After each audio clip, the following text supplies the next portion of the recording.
with the left hand. Let's just take a moment and do a couple drills. So can you do this reel, this front to back figure 8 at chest height? This is with the left hand. Great. And then you can do it up over the head, right? Okay. And then can you do it back by the waist with the palm back the whole time? And then I assume you can do it with the right hand, front to back here,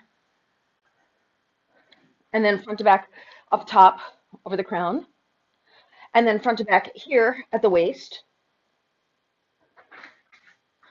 Okay, great. Now let's do underhand. So chest high here, front to back,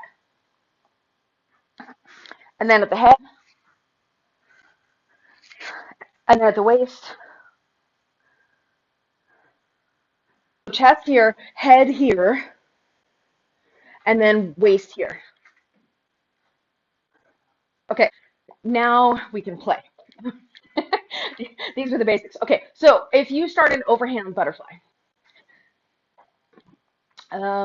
let's start with your right hand going up and over, up and over. Yeah, so you can come up and down. Good. And then you can go out and in at the chest. Okay, so then out, in, up, down. Out, in, up, down. Out, in, up, down. Out and in, now up and down. Yes, now out and in. Yes, and out. Yeah, exactly. Okay, now this is great if you want to do like one count per beat, right, for dancing. I'm giving you this because this is amazing dance stuff. So right hand out. I mean, oh, sorry, left hand. It's your left hand, my right hand. And then let's go up. Well, I'm doing your mirror image. Ah, do better than me.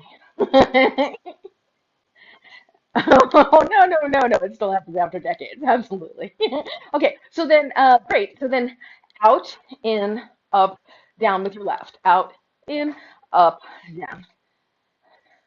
Out, in, up, down. And then when you're going up, noticing, so I just did a video on this like 2 weeks ago about the difference between doing a reel at your shoulder versus over your crown. And you're doing it more like a shoulder reel where it's in this pocket between your earlobe and your shoulder versus over the peak of your head. And the difference visually is when you do this, it's like a Venn diagram. When you do this, it's like a single circle. So I don't care what you do. I just want to make sure that you have the skill to go up over the crown. If I were going to be super subtle, I would say you could focus on you have a slight, if you look from the side, you have a slight curling of the hand here, of the elbows here to protect your face. You could work on opening it up more to the side. So it's the difference between this and this. Do you see the openness? Okay, it's subtle. It's super subtle. It's super subtle. Then we could do alternate outs, right? So you can go right out and in, left out and in, right up and down, left up and down. Yes. Okay, so then you could do something like, that's 8 counts, right?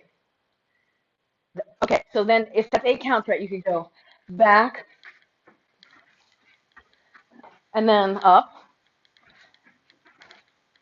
Or you could do like a back, in, up, down, and then come forward. Like any version of those you want, but they're really conducive to being able to move back and forth on the dance floor. You can even go like side to side if you grapevine. You know what I mean? That kind of thing. So easy to add footwork. One of the reasons I mention it because clearly like the dancing moves with the butterfly turnaround, which I don't know if you have. Do you have this guy yet?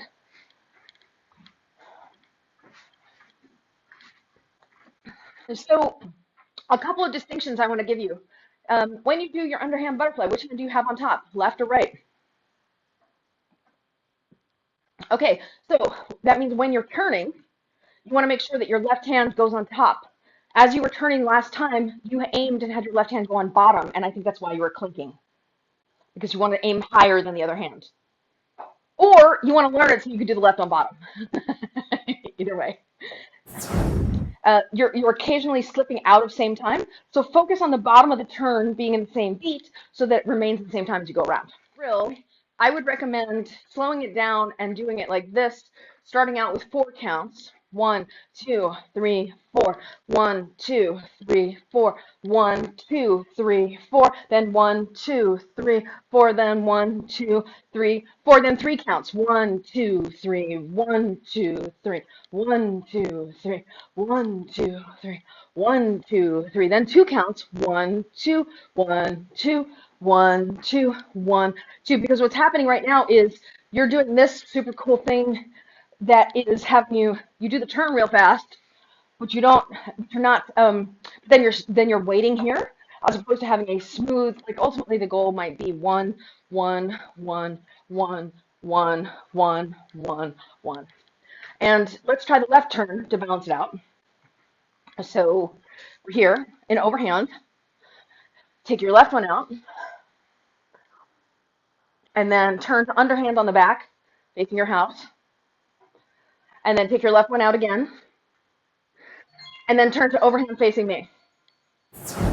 Talking about practicing doing this where you put it on top or underneath, on top or underneath, but then doing it this way also so that you can do it either way and you don't get messed up the way you are.